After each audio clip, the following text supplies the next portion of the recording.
के एक सूखे और धूल भरे गांव में राहुल सिंह पैदा हुआ। उसका घर मिट्टी और गोबर से बना था। छत से धूप छनकर अंदर गिरती थी। पिता की मौत वह बचपन में ही देख चुका था। एक निर्माण स्थल पर हादसा और उसके बाद सिर्फ चुप्पी। घर में अब सिर्फ वह और उसकी मां सविता थे। सविता दूसरों के घरों में कपड़े धोती थी। सुबह से शाम तक नदी के किनारे बैठकर साबुन और पत्थर से उसकी उंगलियों की खाल हमेशा फटी रहती थी। फिर एक साल बारिश के बाद वह बीमार पड़ गई। सांस तेज हो गई, सीने में दर्द रहने लगा।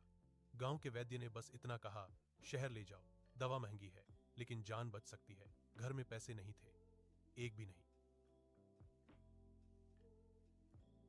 राहुल गांव के सबसे बड़े मकान के सामने खड़ा हुआ। वहां फैक्ट्री का मालिक विक्रम मल्होत्रा रहता था। बड़ा फाटक, अंदर संगमरमर का आंगन, छत से घूमता पंखा। राहुल जमीन पर बैठ गया, हाथ जोड़ लिए। बोला कि मां मर रही है, उधार दे दीजिए, जिंदगी भर काम करूंगा। विक्रम ने उसकी तरफ देखा तक नहीं, इशारा किया। दो आदमी आए, राहुल को घसीटकर आंगन में ले गए। लाठियां पड़ी, धूल उड़ी, उसका चेहरा जमीन में दबा दिया गया। किसी ने हंसते हुए कहा, गरीबों की उम्र भी क्या बढ़ानी। फाटक बंद हुआ। राहुल सड़क पर पड़ा रहा। उसी रात दिए की कमजोर रोशनी में सविता की सांस रुक गई।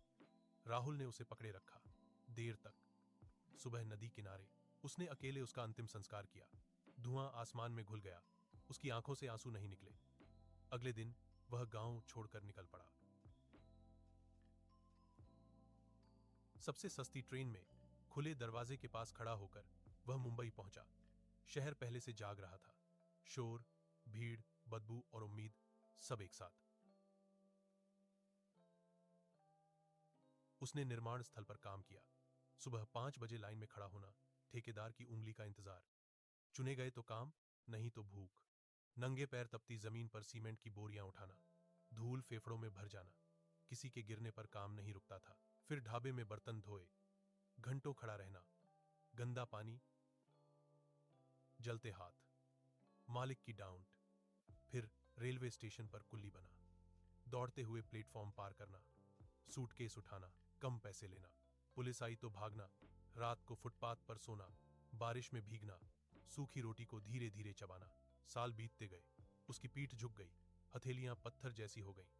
वह कम बोलता था, सिर झुकाकर चलता था। एक दिन फैक्ट्री की मशीन टूट गई, गियर नियंत्रण से बाहर, बुजुर्ग लगभग घायल, जान को खतरा। उड़ती चिंगारियां, सब भागे। राहुल बिजली के स्विच की तरफ दौड़ा, मशीन बंद की। एक बुजुर्ग की जान बची। वह आदमी था आनंद मेहता, असल मालिक। आनंद ने उससे नाम पूछा। पहली बार किसी ने उसे ध्यान से देखा। राहुल को आगे बढ़ने का मौका मिला, पढ़ना सीखा, हिसाब समझा।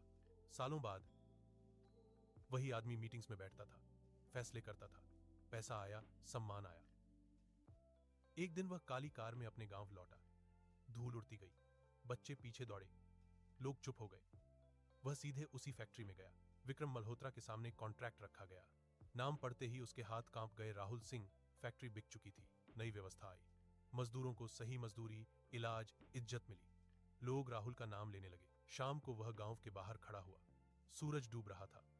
उसने मन ही मन कहा, मां, मैंने जिंदगी घुटनों पर नहीं जी,